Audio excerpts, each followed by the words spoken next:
morning, everyone. So it's the first day of this challenge, and we're just gonna hop right into it and see how many pages that we have to read for today.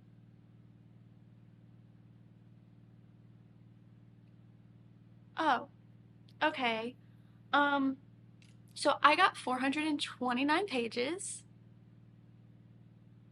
You know what? I'm going to be positive about this. I think we've got this, okay? I have some time before work. I have a good bit of free time that I can read at work, and we have when I get home. So we're good. We're gonna get this done. I have picked out the very first book, and that is going to be Rule of the Aurora King. I don't know why I have trouble pronouncing that, but if you didn't know, this is the second book in the series. The first one is The Trial of the Sun Queen, and in that book we are following Lore. Lore has spent most of her life locked up in prison when she miraculously gets busted out, only to find herself at the hands of the Sun King. And she is then thrown into this competition where she has to compete to basically be his wife, and she's battling all of these other women who are very brutal and mean, do not like her, in order to become the Sun Queen. Now, I really enjoyed the first book. I gave it 5 stars. Absolutely devoured it in a day, and the way that it ended did leave more to be desired, so I am excited to get back into this world and read the second book. So this book is only 486 pages and we have 429 to read, but honestly, if this is similar to the first one and I'm loving it, I might be able to finish this all today. But anyways, let's just go ahead and get started reading.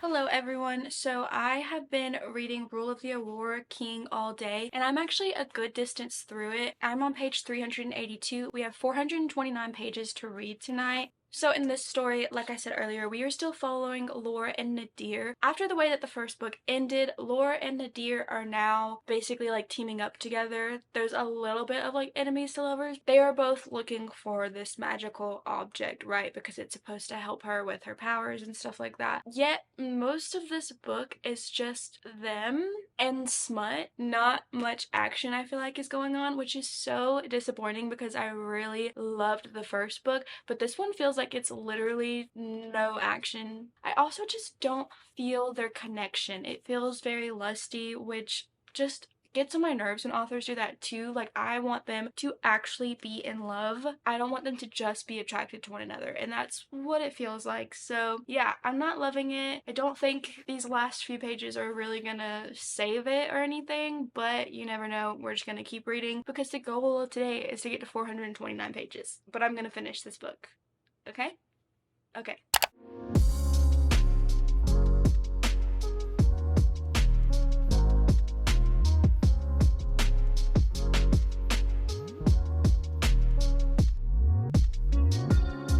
Okay everyone, so I have finished this book right here, which means we have successfully completed reading 429 pages today, and also, well, that's it, really. But yeah, I finished reading this book today. Yeah, it was just disappointing. There were a few things I did like about it. Like, for instance, we are getting a few chapters here and there about Lore's past and like her ancestors and stuff like that. So that's interesting because it lets us know how she ended up where she's at now and like the history of her family and everything. And I did find that quite interesting. It's just I can't get past how lusty it felt and the fact that there was literally nothing going on. It was just her and Nadir in this castle trying to do what? I mean, I don't even know, and I literally just finished reading this, okay? If you asked me what happened in this book, probably couldn't tell you. The last bit did get a little bit interesting. There's a little bit more action, but it was also kind of ridiculous and like underwhelming in a way too. It's not my favorite. Love the first one. There is going to be a third one, and I think a fourth one as well, so hopefully it gets better. I just think that this could have been a novella. Like, if she wanted to get some of this important information in there, you know, like Lore's history and stuff like that, it could have literally been a novella. Because of that, I'm going to give it a 3 stars, okay? But hear me out. I feel like everyone has good 3 stars and bad 3 stars. And like a good 3 stars, like, yeah, I genuinely like this book. I'm just in the middle though. It wasn't anything bad, wasn't like absolutely amazing though, so I'm giving it a 3 stars. And then there's like the bad 3 star where it's like, this is kind of bad. I didn't really absolutely love it, but it's not like the worst book ever. So it's on like the lower spectrum of a 3-star. Anyways, I just want to be prepared for what we're gonna have to do tomorrow. So I'm actually going to pull out my number generator. We're going to see how long or how many pages we have to read tomorrow. Okay, we're gonna be prepared. Okay.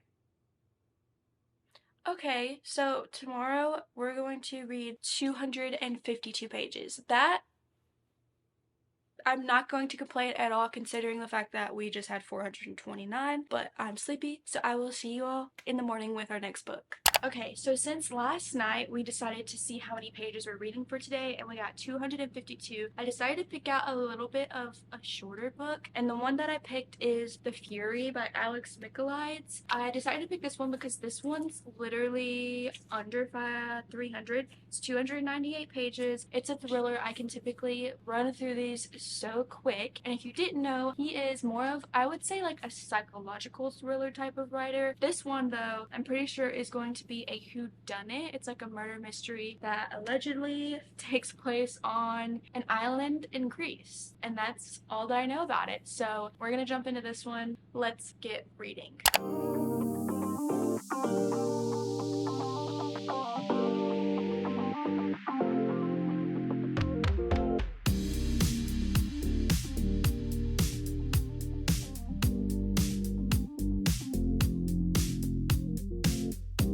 Okay, so I just got home from work and I did end up finishing The Fury by Alex MacLeod. I have some thoughts. So first, I guess let me tell you what it's about. You start off this book knowing that there is a murder. You don't know who, you just know that there is one. And then we meet all of our characters. So we have Laura, who is like a very famous ex-actress or like retired actress. And then you have her husband, Jason. You also have her son.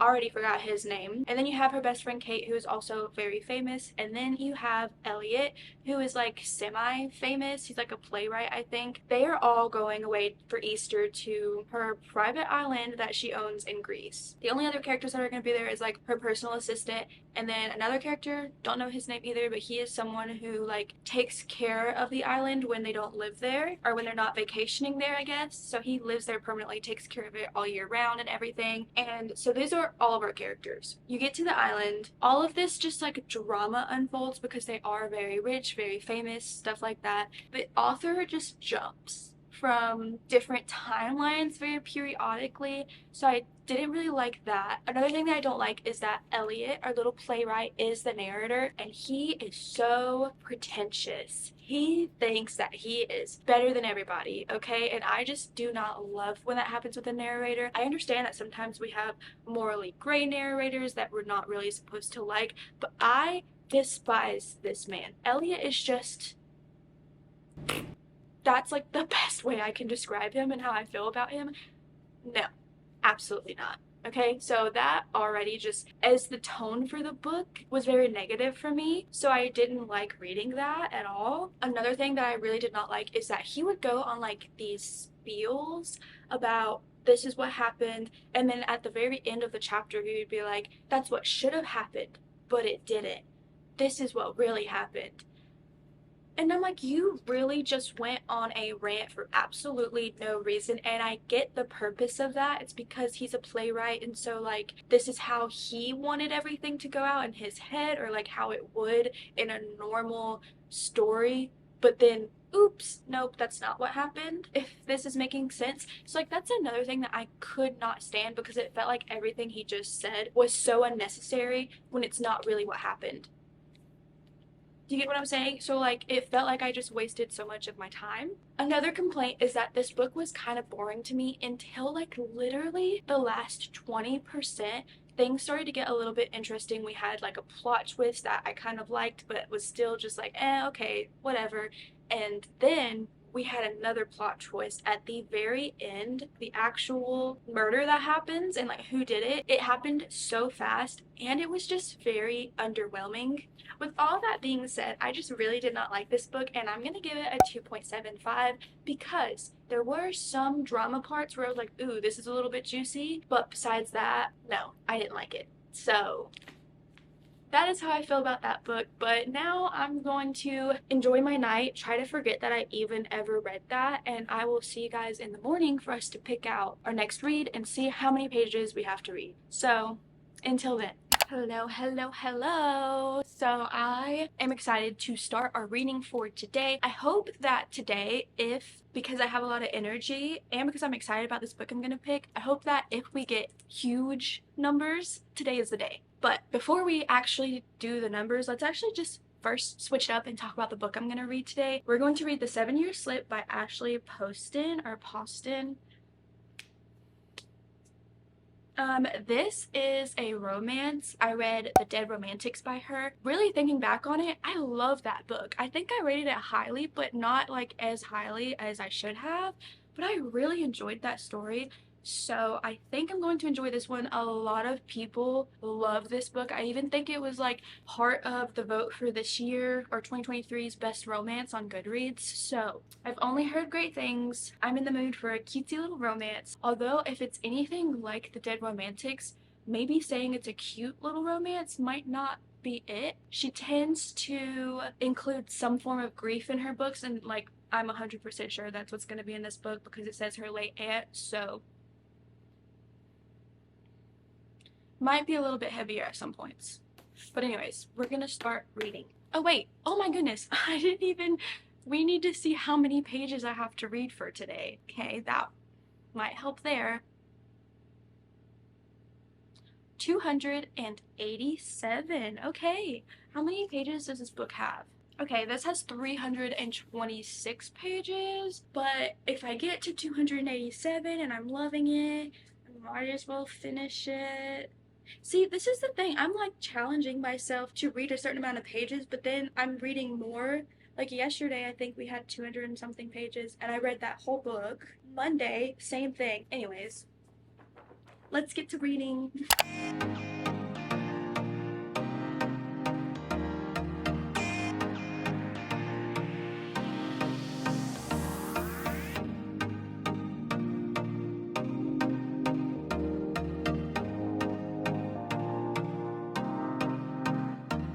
Hi you guys, so I'm on my lunch break right now and I don't have much time to talk, but I just wanted to quickly update you guys on this book. We are following Clementine, and her aunt passes away, so she ends up inheriting this apartment from her aunt, and as it turns out, this apartment time travels, so she slips 7 years into the past. At that time, there was another person living in the apartment. His name is Ewan, I want to say is how you pronounce it. They just start talking. They start bonding because the apartment is so random. Like one day it will put her in the past and then the next day she is now in the present, if this is making sense. So they're spending time together. It's going to be a love story, and as it turns out, in the future, it's the future for Ewan, but the present for Clementine. They are going to cross paths once again. It's kind of confusing. The way that the time traveling works, it never ever makes sense because it's present her going into the past, but that's technically future her. It never makes sense, right? You're kind of learning what happened to them in the past at the same time that Clementine is, why they're not together in the future / present for Clementine. And at the same time, she's dealing with grief. That is one thing that I have noticed, is that in her books, well, anyways, in this one and The Dead Romantics, it's going to have a little bit of romance. It's going to have some sort of magical element / supernatural. The Dead Romantics was ghosts. This one is time travel. And it's also going to have grief, which personally, I am actually currently grieving the loss of a family member, so it's not the best to pick up something with grief in it when you're literally grieving. I don't want to read about that when I'm dealing with it in real life, but the way she describes what this character is going through is like perfect. She's great at describing that, but we're not going to get into that because I don't feel like crying right now, so we're going to skip that part, and we're going to talk about the romance in this book. It is genuinely like so wholesome in a way. I don't know why, but I am loving these two together. I feel about their romance so far the same way that people feel about, I don't even know their names, but the two people in the book Love in Other Words, Elliot and Macy. The way people feel about that romance is how I feel about this one. I don't know why, but I'm really eating this up, and I'm excited to continue it. So far so good. We're gonna keep reading though, and I will just update you guys later on when I finish. Okay, so you probably can't tell, but it is hours later. I went back to work after my lunch break, and now I am home for good, but I did end up finishing the 7-Year Slip while at work, and this was so good. I love this book. I don't know what it is, but something about her writing just pulls you in. This couple, they knew each other for like 2 days, and I was rooting for them. I mean, that says something in my opinion when you're rooting for a couple after 2 days. Normally I'd be like, y'all are moving a little bit too quick, but I love them together. Now, something I always kind of struggle with in any books that have multiple timelines is I always like one timeline better than the other. And in this story, it still had that. Like, I liked past Ewan better than present Ewan. But still love the story. Don't get too caught up on the magic because it's not gonna make sense. Like, it's never explained why the heck this apartment goes back into the past or anything like that. You're not gonna get those kind of answers, okay? You just have to go into it with an open mind and have fun, and it will be great. So I really did enjoy this. I'm gonna give it 4.5 stars though, because there is one smut scene. It really threw me through a loop because it was her present self going into the past. And that just seemed like morally wrong. But what do I know, okay? Also, like I said, it's a 4.5 because of the fact that I liked past E1 better than present one. But yeah, those are my thoughts overall. Still really good. Love this. Would reread it, like, honestly, immediately if I didn't know what else to read. So, yeah, it was great. And now, Ashley Poston is going to be one of my, like, auto-buy authors because I really love these books. And another little side note, my legs are starting to hurt because I'm like sitting on them. Anyways, last thing, another little side note is that Benji and his what's the other girl's name in Dead Romantics? Benji and his now fiance, but mostly Benji, they do make a little appearance in this book. And I don't know about you guys, but I love when that happens when it's a book that I've already read, because then you're just like, hey, I know you. And it kind of like, you know, the people that get it. But anyways, that was this book. And I'm running out of breath. But because I finished that, we actually exceeded our goal for how many pages we needed to read today. Thank you, Dash, for moving the camera. I love that. So yeah, we exceeded the pages that we had to read for today. I don't even remember how many there were. It was like 200 and something, wasn't it? And this book was 300? Yeah, so we exceeded. Check. I'll see you guys in the morning for our... What? I will see you guys in the morning to figure out how many pages we're going to be reading, okay? Okay, bye. Hello again. So, today is Thursday? Yeah, we have today and tomorrow left of this challenge, and today, let's go ahead and see how many pages we're going to be reading for today.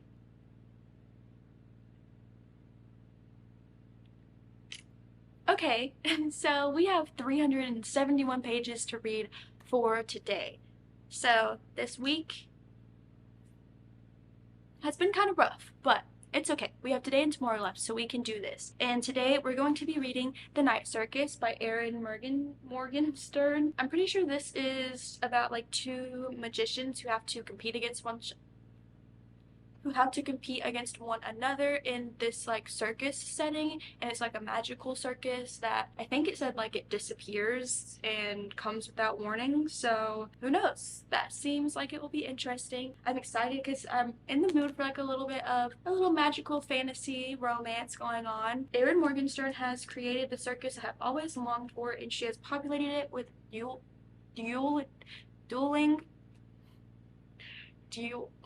love-struck magicians, precocious kittens, hyper-elegant display of beauty, and complicated clocks. This is a marvelous book. Sounds good enough for me. Let's go ahead and get started reading.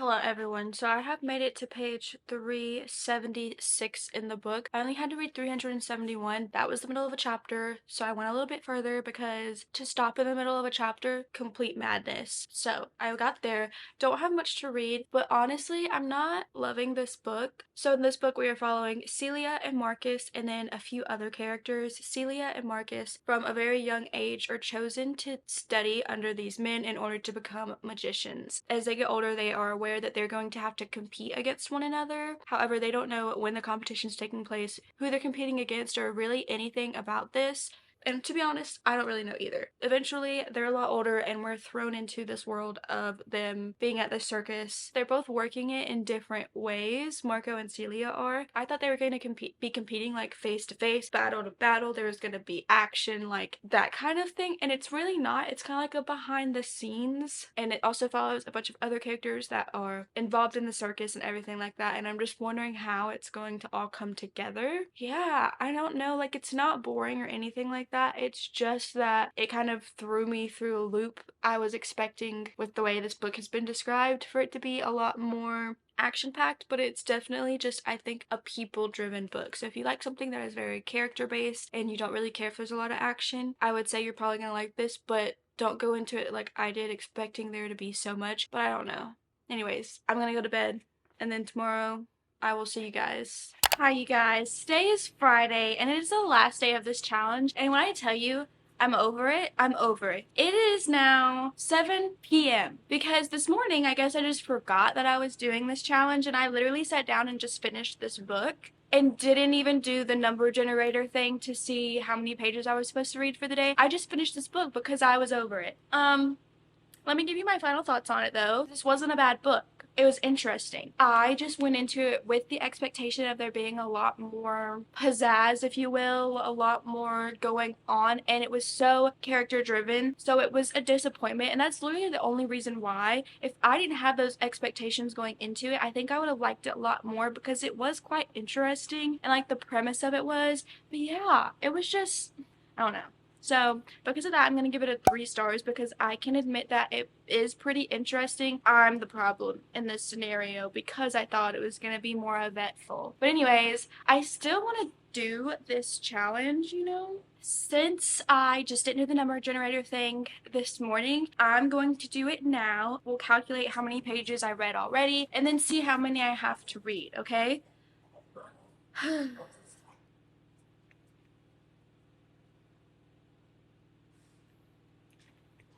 Absolutely not. I got 414. I'm not doing it, okay? Cut the cameras, cut the cameras. I have already read enough this week. I have finished all 4 of these books. And like I said earlier, I'm over it, okay? Let's calculate how many pages I read this week.